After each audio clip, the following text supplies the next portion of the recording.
Hello મિત્રો, તો આજ અમારો ભેળનો પ્રોગ્રામ છે. હમણાં ભેળ શરૂ થઈ જાય છે. અને આ છે મારી બેન, ના છે મારા પપ્પા. હા, તો આજ હમણાં ભેળનો પ્રોગ્રામ શરૂ થઈ જાય છે.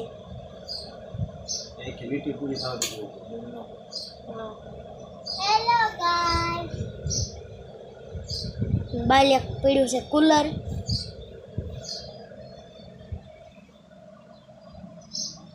ના છે સવાણું, પેલું લીંબુ,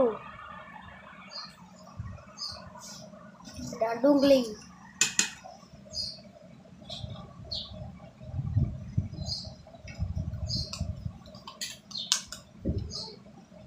અને આ છે મરચું, લીંબુ ડ્રા કાઢી.